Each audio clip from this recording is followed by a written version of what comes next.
Vamos avançar aqui na nossa lição e a nossa lição de hoje, domingo, tem como título Morto para a Lei.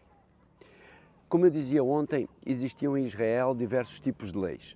As leis civis, as leis de saúde, a lei cerimonial, que apontava para a vinda do Messias e, por fim, a lei moral, que era a lei dos 10 mandamentos.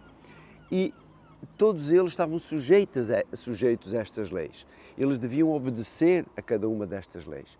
Mas, especialmente, havia a lei cerimonial, que era aquela lei que era utilizada, portanto, como para reger todo o processo que eles tinham que fazer para obter o perdão dos seus pecados.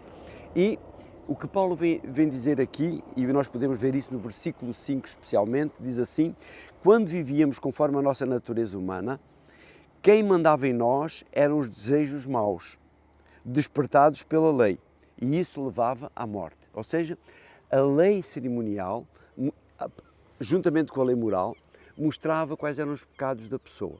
E se a pessoa não utilizasse o processo da lei cerimonial, ela estava condenada à morte. Porquê? Porque ela não tinha pedido perdão dos pecados e os pecados não lhe eram perdoados, não oferecia o sacrifício, não lhe eram perdoados os pecados e, logicamente, ela estava sujeita à morte.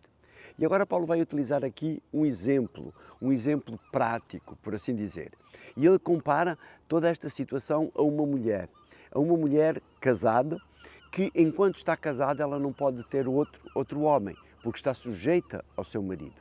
Mas a partir do momento que o seu marido morre, ela, se tiver outro homem, já não adultera, porque pode ter outro homem, pode ter outro marido, sem correr o risco de adulterar. A mesma coisa acontecia, e é isso que confunde muitas vezes a cabeça daqueles judeus, é que apesar de Jesus já ter vindo, apesar de Jesus já ter morrido, apesar de Jesus ser o nosso justificador, não é? Ser o garante da sua justificação pelos pecados, eles ainda querem continuar a oferecer os sacrifícios. Quando, uma vez que Jesus morreu, uma vez que o véu do templo se rasga ao meio, mostrando que acabaram os sacrifícios, não é? A lei cerimonial foi anulada, eles não conseguem compreender isso. E o que é que acontece? Eles continuam a querer oferecer sacrifícios quando já não existem sacrifícios para oferecer, já não existe objetividade nesses sacrifícios. Por isso Paulo realça aqui a importância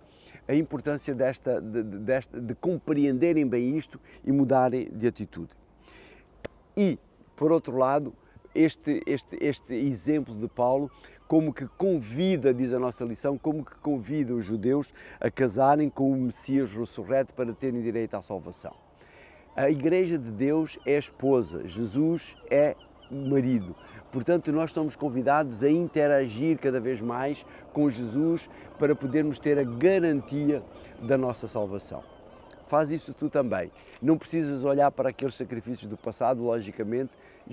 Vai a Jesus cada vez que tiveres pecado, pede perdão e Jesus te justificará também.